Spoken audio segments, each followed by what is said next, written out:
So hi guys, welcome back to my channel. तो आज हम करने वाले हैं हमारा टॉपिक बॉल्स लॉ। हम क्या करने वाले हैं? Balls law. ठीक है, one of the most famous law. और आपने ये लाइक अपने तकरीबन हर स्टैंडर्ड में ही पढ़ा होगा। तो आज हम करने वाले हैं हमारा बॉल्स लॉ। तो क्या कहता है बॉल्स लॉ? सबसे इम्पोर्टेंट देखिए, कुछ नहीं है। आप लोग सबने इक्वेशंस पढ़ी है। हम इसमें यूज करेंगे ideal gas jet equation. Ideal gas, sorry, ठीक है। तो हम इसमें यूज करेंगे हमारी आइडियल गैस इक्वेशन। ठीक है, आइडियल गैस इक्वेशन हमारी क्या होती है? P V is equal to N R T. ठीक है, P V is equal to N R T. P क्या होता है? प्रेशर। ठीक है, वी क्या होता है? वॉल्यूम। एन क्या होता है? क्वांटिटी। हो सकता है अगर आप if you are preparing for JEE NEET तो आपने ये एन तो देखा ही होगा, आपको मालूम है moles. If you are in some standard like seventh eighth ninth और उधर ही आ रहा है, तो वहाँ पे आपने mostly P V is equal to M R T करके पढ़ा होगा, जो कि होता है क्वांटिटी मास। ठीक है, तो मास ये होता है क्वांटिटी। आर आपका होता है गैस कांस्टेंट, और टी आपका क्या होता है? टेम्परेचर। टी आपका क्या होता है? टेम्परेचर। ठीक है, और टेम्परेचर हमेशा किस में रखा जाता है? केल्विन में। ठीक है, तो अब हम पढ़ेंगे बॉयल्स लॉ। तो बॉयल्स लॉ क्या कहता है?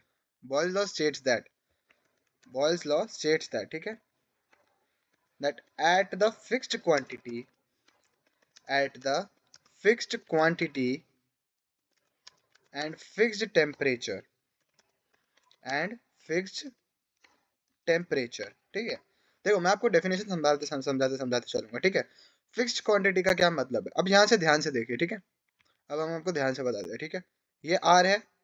आर क्या होता है? Gas constant. तो मतलब कि इसकी वैल्यू तो एक कांस्टेंट है। ठीक है, तो आर कांस्टेंट। अब इसने बोल दिया फिक्स्ड क्वांटिटी की हमारे मोल्स या फिर मास जो भी है हमारा सेम है। तो अगर वो फिक्स्ड है तो मतलब कि हमारा एन भी कांस्टेंट हो गया। ठीक है, तो एन और आर क्या हो गए? कांस्टेंट हो गए।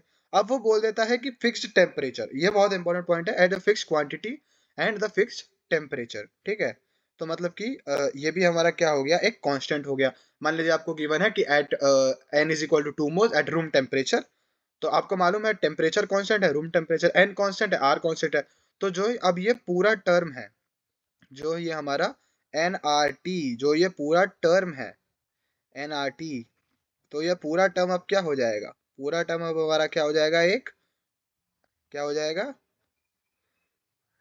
आप इसको पढ़ तो शायद नहीं पाओगे, आई एम सॉरी। ये क्या हो जाएगा? ये हो जाएगा कांस्टेंट। पूरा टर्म एक हो जाएगा कांस्टेंट। ठीक है, तो at the fixed quantity and the fixed temperature, at the fixed quantity, Boyle's law states that Boyle's law states that at the fixed quantity or a certain amount of quantity at the fixed temperature, pressure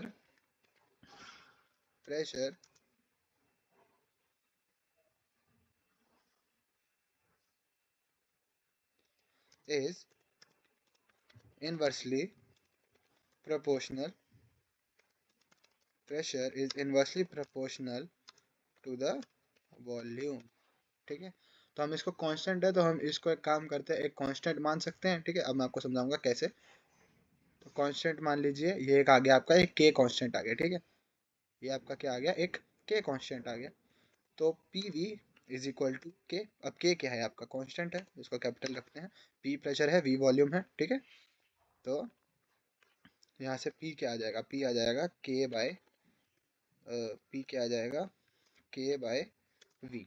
ठीक है, अब के constant है तो के तो very करेगा नहीं, तो क्या वेरी करेगा? प्रेशर और वॉल्यूम। तो प्रेशर ज़्यादा, वॉल्यूम कम, क्योंकि के कांस्टेंट है। ठीक है, तो प्रेशर जैसे जैसे प्रेशर बढ़ेगा वैसे वैसे वॉल्यूम क्या होगा? कम होगा। ठीक है, तो यही है। अगर हम एनसीईआरटी की एग्जैक्ट अगर हम अपना डेफिनेशन पढ़ें, तो एनसीईआरटी की डेफिनेशन के हिसाब से एट अ कांस्टेंट टेम्परेचर, बिल्कुल constant temperature, the pressure of the fixed amount that is the number of moles N, ठीक है, of a gas varies inversely with the volume. बिल्कुल, ठीक है। तो आयो, तो अब इसमें इंपॉर्टेंट टॉपिक क्या होता है? एक होता है आपके ग्राफ का, बहुत इंपॉर्टेंट टॉपिक होता है। हाँ, यही है बॉल्स। ठीक है, तो इसमें बहुत इंपॉर्टेंट टॉपिक मेजरली आपका होता है ग्राफ का। ठीक है, मेरी ड्राइंग थोड़ी खराब है बट हम ट्राई कर सकते हैं। ठीक है, एक काम करता हूँ, ओपेसिटी थोड़ा कम कर देता हूँ। ठीक है, तभी अगर आपको बोले पी और वी का ग्राफ बनाओ कि how is P, P related to V. ठीक है, how is P related to V. ठीक है। तो क्या होगा, तो ये आपने पढ़ा, ये y is equal to C by X, Y equal to C by X, Y equal to one by X, क्या बनेगा, एसिम्प्टोटिक रिलेशनशिप बनेगा। कैसा बनेगा, ऐसा बनेगा। ठीक है, ये हो जाता है P वर्सेस V का रिलेशन। ठीक है, अब वो अगर कोई आपको कल को आपको पूछे ये लीजिए, P versus one by V का स्लोप क्या देता है, P versus one by V, ये एक्सक्लेमेशन नहीं है, P versus one by V, तो क्या बनेगा, ये एक आपका स्ट्रेट लाइन बनेगा। स्ट्रेट लाइन क्यों बनेगा, y is equal to M X, simple आप समझ लीजिए, x क्या है वन बाई वी, y क्या है p, तो ये क्या है m, m क्या, ये आपका क्या है, ये आपका क्या है, स्लोप है, ये आपकी है slope, slope equal to k, और उसकी वैल्यू क्या है हमने देखी, N R T, N R T. ठीक है, अब एक बहुत इंपॉर्टेंट ग्राफ आता है, अगर आप दोनों साइड लॉग ले लें, एक काम करता हूँ, ऐसे नहीं लिखता हूँ, हाँ ऐसे लिख ले, सॉरी, हाँ ऐसे लिख लेता हूँ। ठीक है, लॉग ले लीजिए, तो क्या आ जाएगा, log P is equal to log times K V. ठीक है, अब आपने लॉग की प्रॉपर्टी पढ़ी है, लॉग ए बी क्या होता है, log A plus log B, तो लॉग पी, तो ये हो जाएगा log P equal to log K, log, sorry, हाँ, log K plus log log we.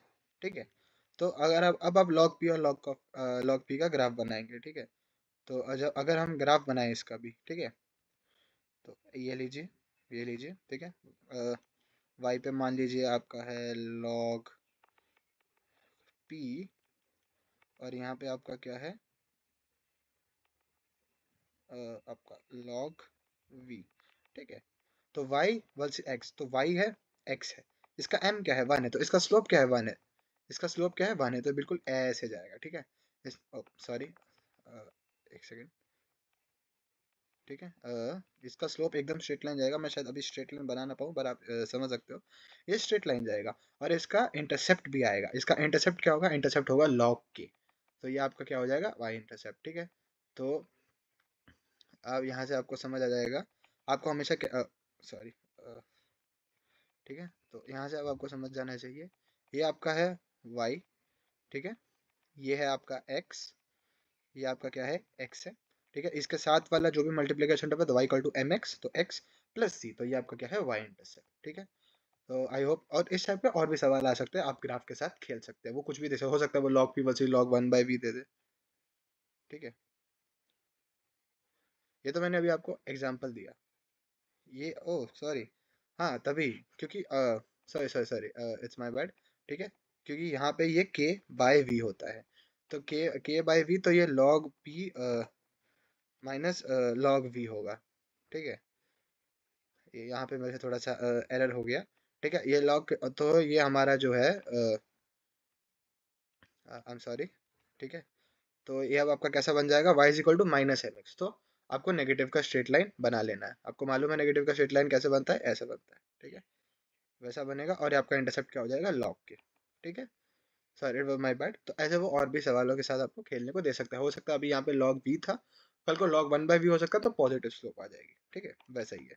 तो हम एक क्वेश्चन कर लेते हैं झटाफट, मैं एनसीईआरटी का क्वेश्चन उठाया, फटाफट एक क्वेश्चन कर लेते हैं।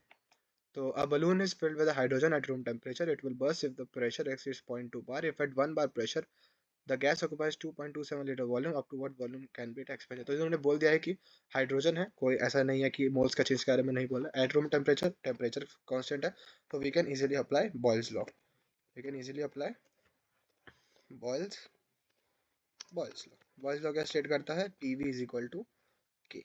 ठीक है, PV is equal to constant, तो क्या है, 0.2 बार पे हमें निकालना है, और हमें दे रखा है एक बार, तो ये तो कांस्टेंट है, तो आप प्रेशर वैल्यू को जैसे भी वेरी करेंगे के कांस्टेंट आएगा, तो 1 इंटू 2.27। ठीक है, तो ऑब्वियस ये 2.27 आ जाएगा। अब ये क्योंकि आपका कांस्टेंट ही रहेगा, तो अगर अब आपने प्रेशर कर दिया है 0.2, तो अब आपको चाहिए वी स्टार का मतलब मल्टीप्लिकेशन है यहाँ पे। ठीक है, तो यहाँ से आपका वी आ जाएगा 2.27 डिवाइड बाई टू, ये आ जाएगा 11.35। अगर आपको नहीं, सॉरी, डिवाइड बाय 0.2, ये आ जाएगा आपका 11.35।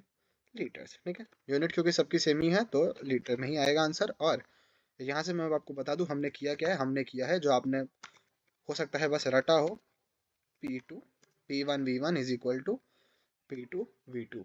क्यों? क्योंकि ये कांस्टेंट है, तो अगर कांस्टेंट है तो आप कुल मिला के क्या कर रहे हैं, आप P और V को खेल देते हो, ये आपने यही तो किया है, P1V1 इक्वल टू K निकाला, उसको P2 V2 के इक्वल कर दिया, वही है K के, तो बस वही है P1V1 equal to P2 V2। तो यहाँ से हमारा हो गया बॉयल्स लॉ खत्म। मैं आपको फिर कहूंगा आपको इस टाइप के ग्राफ टाइप के क्वेश्चन जरूर प्रैक्टिस करने चाहिए। सो आप कमेंट्स में ज़रूर बताएं आपको ये टॉपिक कैसा लगा और आपको आने वाले कौन से टॉपिक्स चाहिए। तब तक के लिए thank you guys for watching.